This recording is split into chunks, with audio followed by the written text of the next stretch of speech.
Hey y'all, welcome back to the DG Hamblin Show. I am DG Hamblin. Tulsi Gabbard is being nominated as Director of National Intelligence. Is she a good pick? I think so. But what in the world are the bureaucrats and the Democrats and the rhinos so afraid of in Tulsi Gabbard? Well, I've got some clips here for you. Have a look, see what you think, and then comment your opinion down below. He has selected former Democratic Congresswoman turned Trump supporter Tulsi Gabbard as his pick to be Director of National Intelligence. Why this announcement is now sending shockwaves includes Gabbard seen by many as an apologist for brutal foreign powers, including the leader of Syria, the same leader, that man, who has used chemical weapons on his own citizens. Gabbard even traveled to Syria for what she called at the time a fact-finding mission and met with Syrian President Bashar al-Assad. And then there is this from National Security Affairs expert Tom Nichols, writing for The Atlantic in a new piece, the following. She has no qualifications as an intelligence professional, literally none.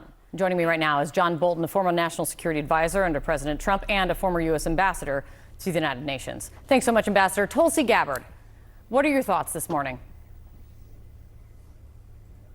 Well, I thought it was the worst cabinet level appointment in history. Really, my reaction was that this is like the legend of Caligula, the Roman emperor, who wanted to nominate his horse as a Roman consul. I think this vote should be 100-0. And in Tulsi Gabbard's case, she said some of the most incredible things, including, as I recall, a reference to the real cause of Russia's invasion of Ukraine being chemical weapons plants in the Ukraine that were joint U.S.-Ukrainian efforts. This is just insane. She said in response to an interview with Jake Tapper in January 8th, 2020, right after the Congress was briefed about the effective elimination of Qasem Soleimani, a presidential decision by Donald Trump. She said she wasn't convinced by the briefings about this, and I quote, illegal and unconstitutional act of war by Donald Trump. So that's the kind of person that Trump has now nominated. What we're seeing play out now is just what I experienced for many, many years. I remember going back to 2016 when Hillary Clinton was running for president, and I was a vice chair of the DNC. I resigned so that I could campaign against her and warn the American people about how dangerous she would be as commander-in-chief. I experienced over and over in 2020 when I was a candidate for president on the Democratic ticket, how really when it comes right down to it, Danica said it perfectly, it is the hypocrisy for a party that claims to stand for women, that claims to be the feminists, that claims to want to lift up women in every possible way. Turns out they only like a certain kind of woman, and that certain kind of woman is one who will spout their talking points, toe the line, and do whatever it is the powers that be in the Democrat Party and the Washington establishment want you to be. So what exactly did Tulsi Gabbard do to get added to the terror watch list? It came the day after she criticized the Biden administration right here on The Angle. Our foreign policy decisions are being made by unelected people in the military-industrial complex who are profiting from us being in a constant state of war, and the national security state that has more power to undermine our freedoms and liberties when we are in a state of war. Joining me now, Tulsi Gabbard, former U.S. Congresswoman, Fox News contributor. Tulsi, now, you serve this country in uniform, even getting deployed to Iraq. Thank you for going, unlike Tim Walz. And now you're being surveilled. I mean, it's a form of surveillance or hassling and intrusion upon your freedom to move by the government. What is this? I mean, I didn't believe it really when I first heard about it. I said, oh, that can't be. But how does this make you feel? Laura, this is a clear act of political retaliation. There's no other way to put it. You laid out the sequence of events the very next day after my conversation with you on the air, warning the American people about how dangerous a Kamala Harris presidency would be. I was placed on this domestic terror watch list, which is called the Quiet Skies list under the Department of Homeland Security. The clear pain and real visceral hurt that comes from this is, as you mentioned, like many Americans, I enlisted because of the terrorist attacks on 9/11, to go after the Islamist terrorists who attacked us on that day, and to now have my own government now turn around and put me on a domestic terror watch list, it hits to the core and is the ultimate sense of betrayal. But we look at why they are doing this. It has a chilling effect. It sends a warning both to me and to anyone else who even thinks about daring to criticize our own government, which is a guaranteed protected right under the First Amendment, that we will be subject to a violation of our Fourth Amendment right to privacy through this kind of surveillance. And that's the biggest stress that's been caused by this entire situation, Laura, is now forever.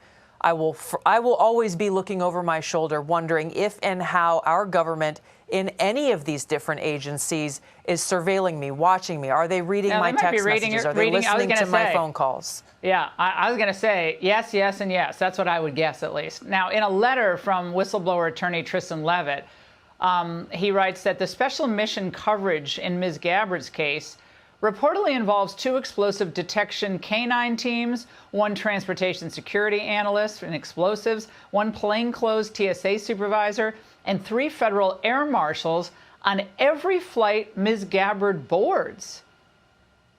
I mean, I'm not laughing, Tulsi, because this is literally like the Soviet Union, China today, North Korea, any totalitarian regime. But Donald Trump's the totalitarian, right? He's the dictator in waiting. Okay. Yeah, this is just, and this is what we know about, and we know about it because of these brave whistleblowers from the Air Marshal Service who are coming forward. What I'm questioning is, what are the things that are happening in our government that I don't know about? How long have they been surveilling me? This is just a recent occurrence. I would not be surprised to know that there are other government agencies who are also being weaponized against political opponents, those who dare to challenge this regime, the Biden-Harris administration.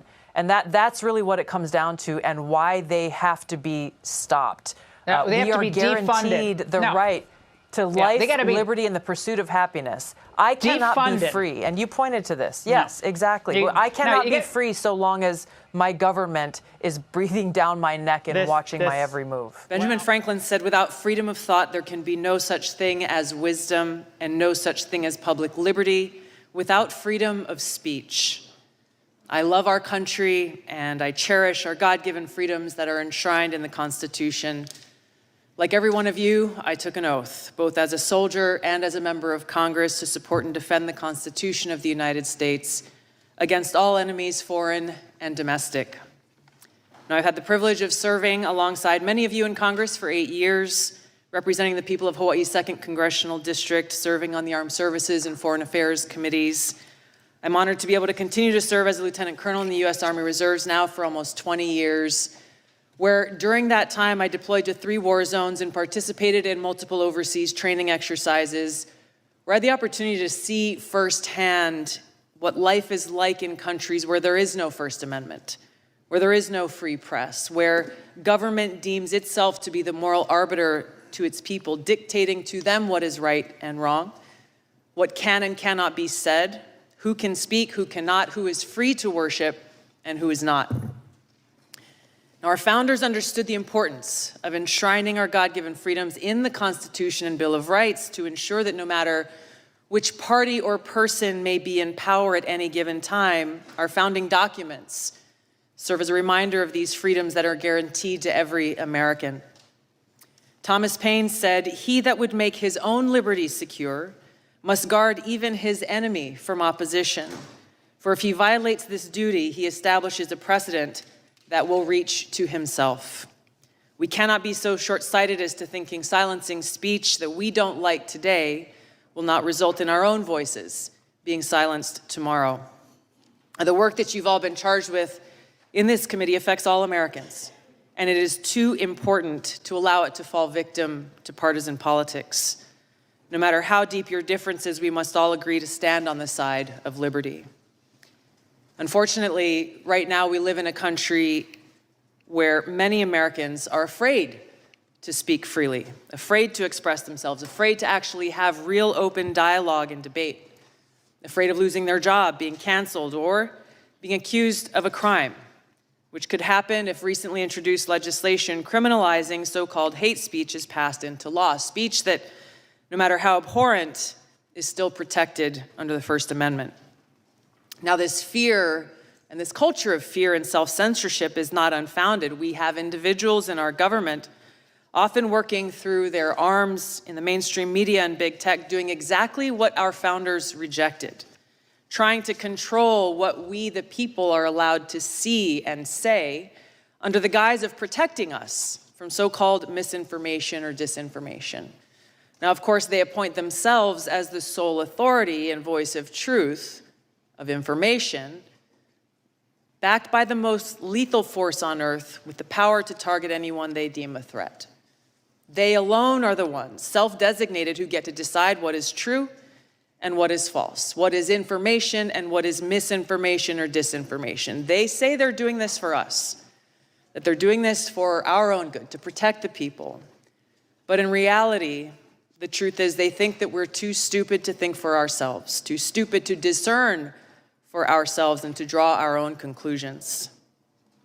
Now, the idea that we must just blindly accept whatever the government or those in power tell us is true goes against the very essence of our Constitution and Bill of Rights, which were created as a resounding rejection of the reign of kings, churches, and authorities. They tell us we must blindly trust them or face the consequences, even though our government has a long history of lying to us, the American people. Just to cite a few examples, we were lied to about the weapons of mass destruction in Iraq, which spurred the war that I and so many others served in and so many others sacrificed their lives in.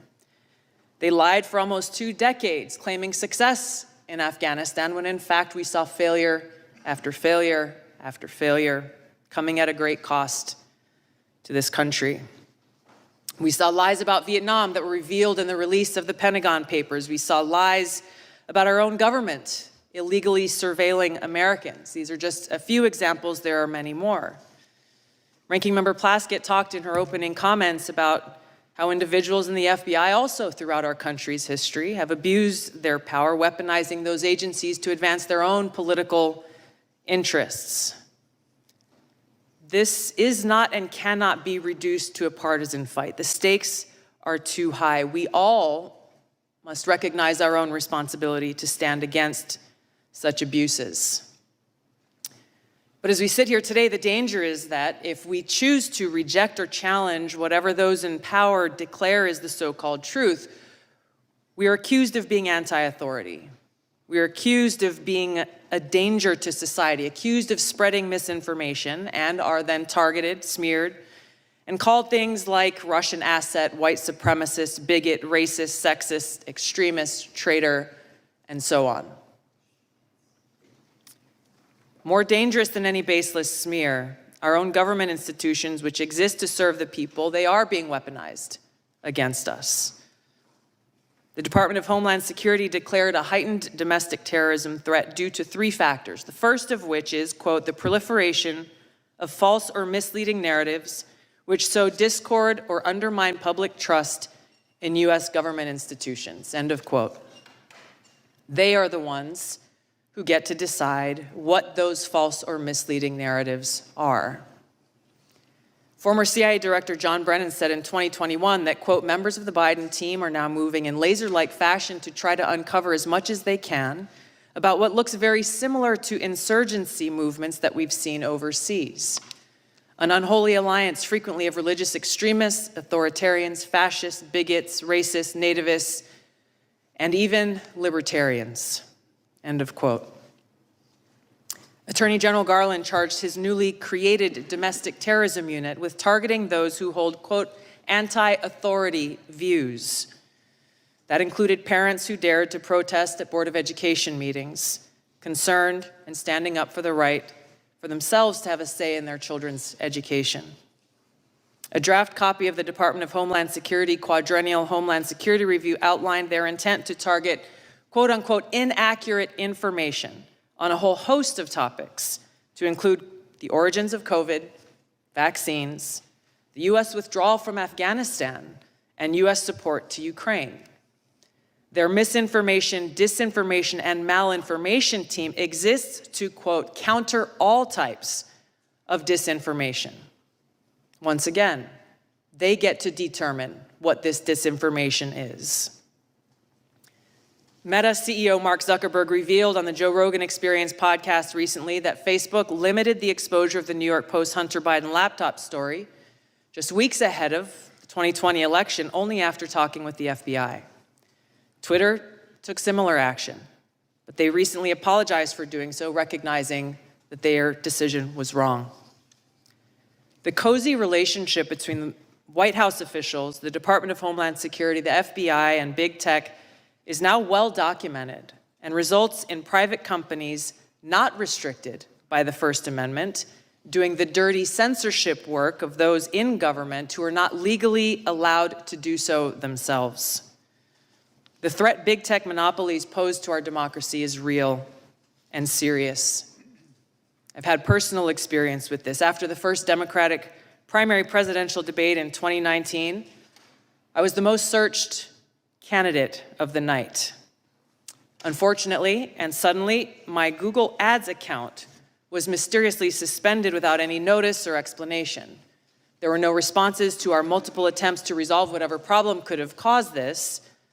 But after some time passed, magically, my account was reinstated, again with no explanation or apology.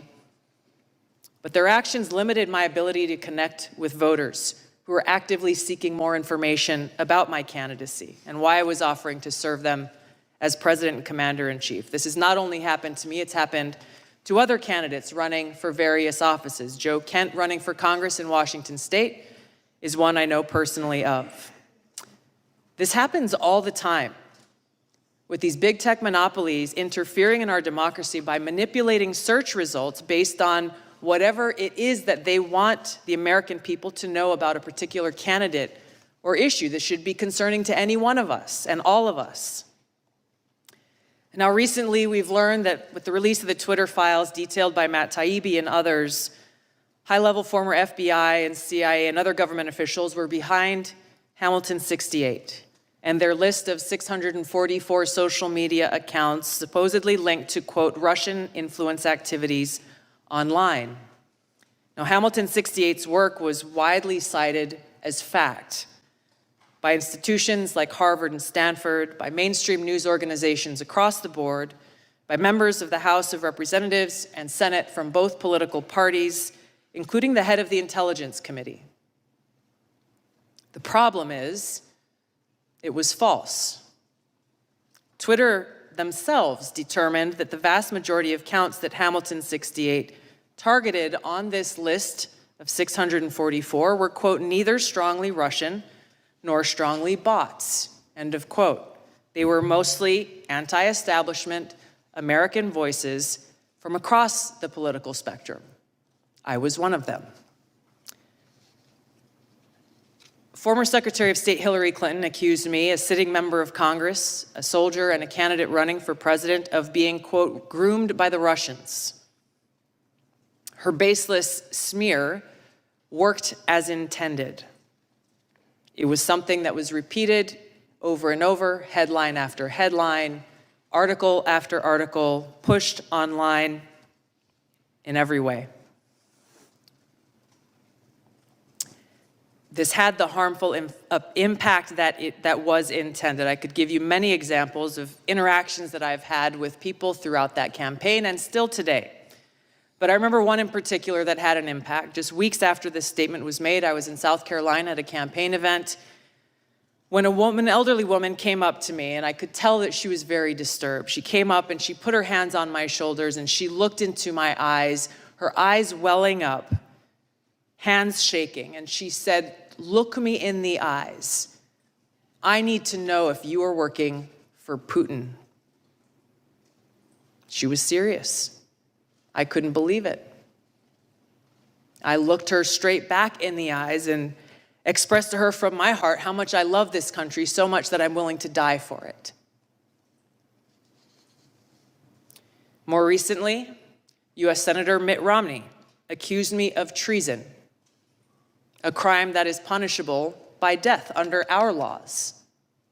I challenged him to back this serious allegation up with evidence. What was this based on? There was no response, no explanation, no evidence, and certainly no apology. Now, these accusations are often shrugged off as, well, hey, it's politics. People say things about each other all the time. That may be easy for some of you to say, but for somebody who wears the uniform, this is serious. And it's serious not only to me, but to my fellow service members and veterans, every one of us making a decision at some point in our lives to raise our right hand, prepared and volunteering to lay our life down for this country. What does that mean in reality? It means that before every deployment, in our own hearts, we have to make peace with the possibility that we may not come home. It means writing letters to our loved ones, trying to find the words to express our love and gratitude, knowing that that may be our final goodbye. It means for those of us who do come home, doing our best every single day to honor the great sacrifices of our brothers and sisters who paid that ultimate price. This is much bigger than me or any one individual. When those who dare to challenge the establishment are targeted by this powerful conglomerate of government, corporate media, and big tech, weaponizing all that they have against the people for their own selfish gain, it has a dangerous chilling effect on free speech, and it sends a very powerful message. If you dare to challenge us, we will come after you. The more we allow this to happen, we start looking less and less like a democratic republic and more like a banana republic. Instead of a government ordained to secure these rights, we are now increasingly facing a government determined to take those rights away. George Washington warned, "For if men are to be precluded from offering their sentiments on a matter which may involve the most serious and alarming consequences that can invite the consideration of mankind, reason is of no use to us.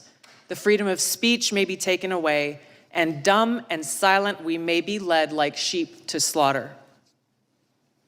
We have to stop this insanity and protect these sacred freedoms. Vanquish the fear and self-censorship that is now pervasive.